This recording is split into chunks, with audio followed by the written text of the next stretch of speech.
Welcome to MG news. Srikalahasteeswara ఆలయానికి విదేశీ భక్తుల రాక రోజు రోజుకు పెరుగుతుంది. రష్యా దేశానికి చెందిన భక్తులు రాహుకేతు దోష నివారణ పూజల కోసం తరచుగా విదేశీ భక్తులు ఇక్కడి ఆలయంకు వస్తున్నారు.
నగలు కొనటానికి వచ్చినట్లు హడావిడి చేస్తూ నగలను కొట్టేశారు ఓ నలుగురు మహిళలు. బీహార్ లో ఓ నగల దుకాణంలో 16.5 లక్షలకు పైగా విలువ చేసే నగలను దోచుకెళ్లారు నలుగురు మహిళలు.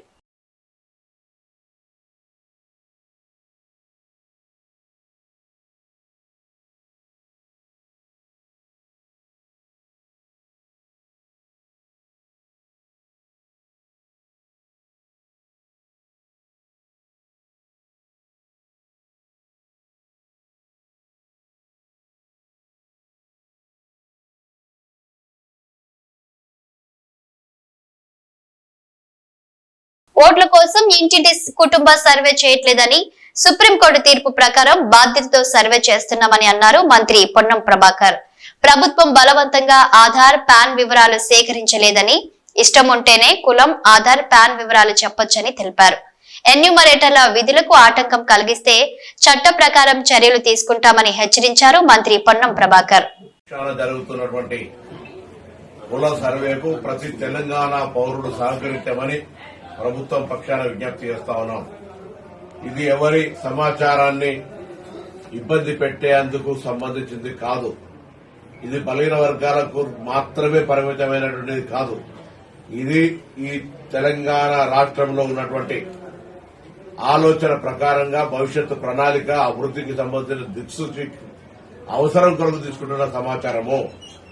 ఇది రేపు దేశానికి అవసరమయ్యేటువంటి విధంగా ఉండేటువంటి విధంగా సమాచారం. కాబట్టి ఈ సందర్భంలో మాట్లాడుతున్న కేటీఆర్ గారు కాంగ్రెస్ పార్టీ బీసీలకు ఏం చేసిందని అడుగుతా ఉన్నాడు.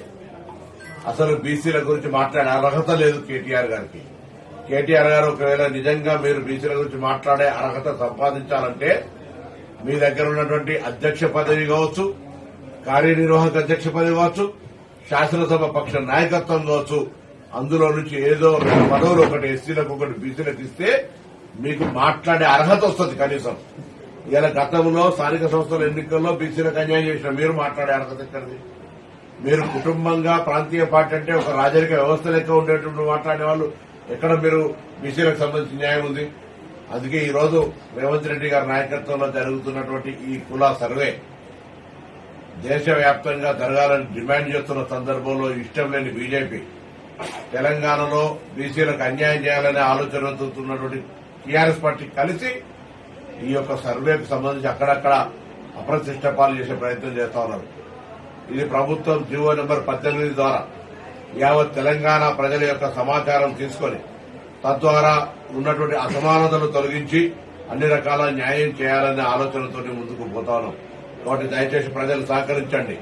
అందులో ఎక్కడ కూడా మీకు సంబంధించినటువంటి బ్యాంకు పెద్ద దానికి సంబంధించినటువంటి డిపాజిట్లో లేదా ఇతరత్ర అడుగుతలేరు, ప్యాన్ అకౌంట్ అడుగుతలేరు, ఆప్షనల్ గా ఆధార్ అడుగుతా ఉన్నాం. భూముల వివరాలు ఇస్తే మీరు మీ యొక్క స్థితిగతులు తెలుస్తాయి. కాబట్టి ఇందులో దీనికి సంబంధించినటువంటి ఎక్కడ కూడా ప్రభుత్వం సేకరణ చేస్తుంది. కాబట్టి దీనికి సంబంధించి అపోహపడడం గాని ఎటువంటి వేరే ఇతరత్ర ప్రభుత్వ అభద్రతకు ఫీల్ కావద్దని సందర్భంగా కోరుతూ వస్తున్నటువంటి రెమ్యునరేటర్లందరికీ కూడా సహకరించి మీ సమాచారాన్ని ఇవ్వాల్సిందిగా తెలంగాణ ప్రభుత్వం పక్షాన మరొకసారి కోరుతాను. ఈ రాజకీయ పార్టీల ప్రలోభాలు, రాజకీయ పార్టీల ఉచ్చులో రెచ్చగొట్టే విధంగా ఉండేటువంటి అంశాలకు ప్రభావితం కావద్దని తెలంగాణ ప్రదేశ్ కాంగ్రెస్ సర్కార్ మీ యొక్క ఆకాంక్షల మేరకు వచ్చింది ప్రజాపాలన. భవిష్యత్తులో అన్ని వర్గాలకు న్యాయం చేయాలనేటువంటి ఎజెండా తోటి ముందుకెళ్తా ఉన్నాం కాబట్టి ఈ సమాచార సేకరణకు అందరూ సహకరించమని కోరుతాం. ఓ యువకుడు కళ్ళు లేకపోయినా అద్భుతంగా పాటలు పాడుతున్నాడు. ఆర్టీసీ బస్సులో అతను శ్రీ ఆంజనేయం సినిమాలోని పాటను పాడగా ఆ వీడియోను టీజీఎస్ఆర్టీసీ ఎండీ సజ్జనార్ ఎక్స్ లో షేర్ చేశారు.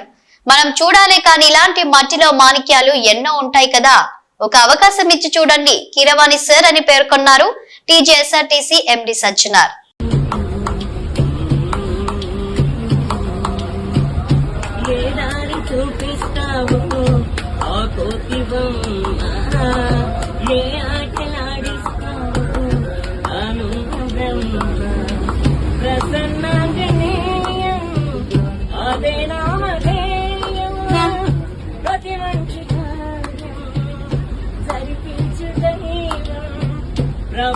ప్రభాదివ్యకాయం ప్రతిచి ప్రదాయం నాలోని శ్రీ ఆంజనేయం నాగుంటే నువ్వుంటే రామ రామ రఘురామ అని పాడుకుంటాను అంత భక్తి పరమసమ ఓ కంఠమమ్మ